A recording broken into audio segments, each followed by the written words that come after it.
क्या आपने कभी गौर किया है कि कभी कभी तो हम बैठे बैठे ही थक जाते हैं और कभी कभी हम बहुत ज्यादा काम कर लेते हैं और फिर भी हमें थकान महसूस नहीं होती।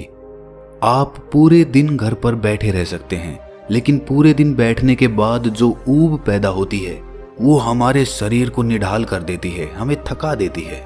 लेकिन वहीं अगर हम कोई खेल खेलते हैं तो हम उसमें खूब भागा दौड़ी करते हैं, खूब शरीर को थकाने की कोशिश करते हैं, लेकिन खेलने के बाद एक चुस्ती महसूस होती है, जैसे शरीर का रोम रोम खिल उठा हो।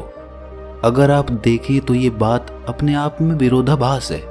भाई प्राकृतिक रूप से होना तो ऐसा चाहिए कि आदमी जब खेलता है तो उसका शरीर थकता है, इसीलिए खेलने के बाद उसे थकावट महसूस होनी चाहिए।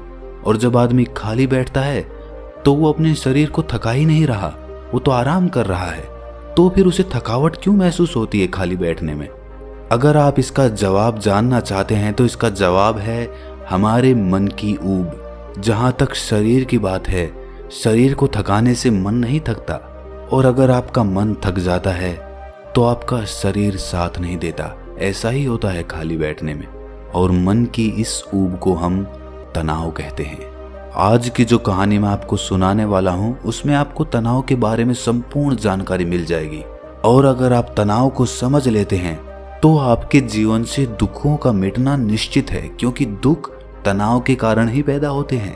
तो चलिए इस कहानी से हम तनाव को समझते हैं। इससे पहले कि आप इस कहानी में खो जाएं, इस चैनल को सब्सक्राइब जरूर कर लें।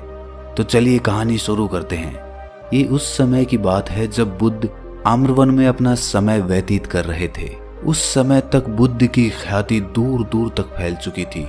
काफी दूर दूर से लोग अपनी चिंताओं और दुखों के बारे में बुद्ध से समाधान खोजने के लिए आते थे। ऐसे ही एक दिन जब बुद्ध आम्रवन में अपने शिष्यों को उपदेश दे रहे थे तो एक अधेड़ उम्र का आदमी अपने 22-23 साल के लड़के को साथ लेकर बुद्ध की तरफ चला आ रहा था। बुद्ध ने एक नजर उन पर डाली और उपदेश में बैठने के लिए कहा। जब उपदेश खत्म हुआ तो बुद्ध ने उस आदमी को अपने पास बुलाया और अपने पास बैठने का इशारा किया। जंगल में हरियाली छाई हुई थी और सुहाना मौसम था।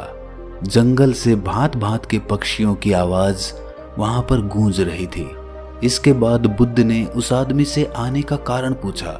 इस पर वो आदमी कहता है कि हे तथागत, मैं 2 दिन की यात्रा करके अपने बेटे को आपसे मिलवाने के लिए लाया हूँ।